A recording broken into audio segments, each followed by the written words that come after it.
Welcome everybody, it's GleeCon here. I am back in business. Today's episode is coming to you, and this latest episode of Lore of Warcraft has had some technical difficulties. I've been never a dull moment. We also look like we've got some crooked text here. We're going to fight our way through. We're determined. I am determined to bring you amazing content. All right, this episode, as we left off the last time, we had the Black Dragon, the leader, Neltharion. He became Deathwing. He created the Dragon Soul. He was mentally poisoned by the old gods. And they messed up the dragon flight, especially Malygos.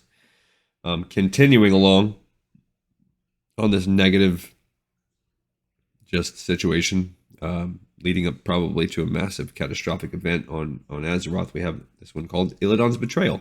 Let's go. Deathwing's betrayal struck a terrible blow to the Night Elves' morale, and worse, Illidan had mysteriously vanished from their ranks.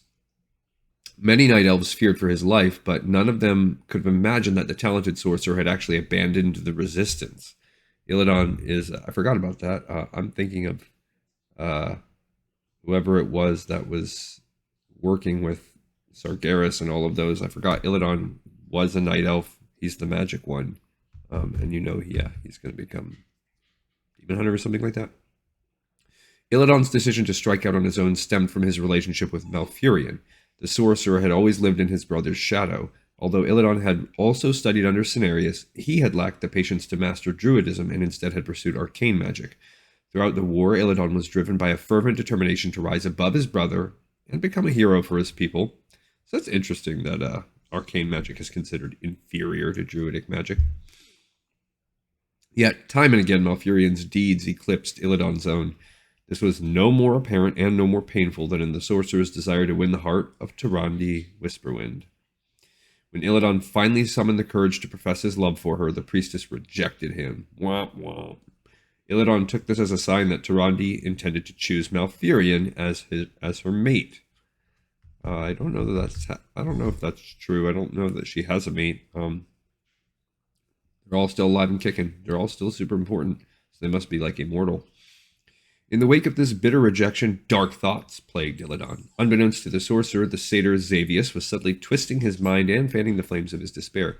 What's interesting is you have a lot of quests with Xavius, but I recently replayed the Night Fae play. That's an introduction to the history of Azeroth, and they have Xavius as this big demon-looking thing. Illidan's mounting discontent ultimately led him to break from the Night Elf resistance. He set out to join the Legion, hoping to gain power unimaginable to any Night Elf. Once he did so, Illidan believed he would finally transcend Malfurion and prove to the world that he was capable of greatness by being super evil and trying to destroy everyone. Against all odds, Illidan secured an audience with Sargeras himself. His plan to steal the potent dragon soul intrigued the fallen titan. So pleased with Sargeras that he granted Illidan exceptional power, he scarred the Night Elf's body with fell tattoos and burned out his eyes, setting the hollows alight with otherworldly fire. Although excruciatingly painful, this final act gave Illidan the ability to see myriad forms of magic. Yeah, and he is also going to become the first Demon Hunter.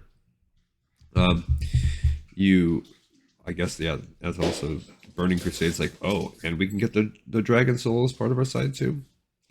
The newly empowered Illidan immediately set out to steal the Dragon Soul. During the course of this perilous quest, the wayward Night Elf would stumble across Deathwing and witness the aspect's ravaged and tormented form. To hold his broken body together, Deathwing had resorted to bolting adamantium plates to his spine. I actually thought that was something that happened closer to Cataclysm. I guess that's just the first we're really seeing of it in the Cataclysm expansion. But I did know he looked like that. Ultimately, Illidan secured the Dragon Soul and delivered the artifact to the waiting Highborn.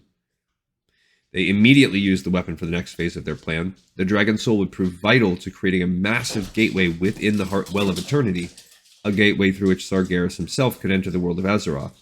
Illidan would later claim that his actions were for a noble cause, that he had joined the Legion to learn more about the demons and find a means to destroy them. Nonetheless, his foolhardy quest for greatness would haunt him like a specter, tarnishing his reputation forever after. So that's interesting because I only knew that last little part. that Illidan has always claimed, well, I only sided with the demons so that I could better understand them to better defeat them. This is interesting. I never knew that. And I think I've seen hints that, he really had this kind of unrequited love for Durrandi. I never realized he was just straight up evil in the beginning. He did it solely for power. And it was only after they ravaged his mind, and probably after what's about to come, which is going to lead to the blowing apart of Azeroth, that he then decides to become a demon hunter. But very interesting that, because sometimes you look at him in the cutscenes and in the quest, and you're like, maybe Illidan's like kind of good, and maybe I kind of like that side. And here you're seeing like, no, dude is a liar. He may have now be doing sometimes noble things, but bad dude, and really bad decision making. I still kind of like him though.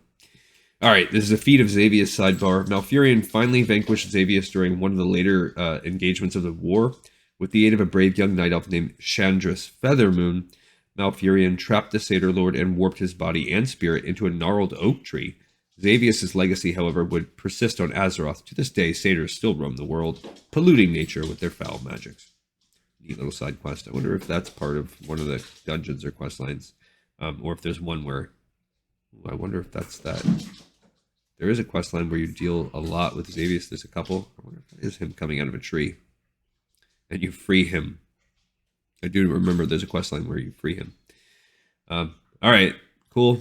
Neat little stuff, but you know what we're building up to. We're building up to a real big crescendo of this third chapter before we enter the next phase of the history, which is going to be blowing up the Pangea. All right, guys, thanks for listening, and I'll see you on the next episode of Lore of Warcraft. See ya.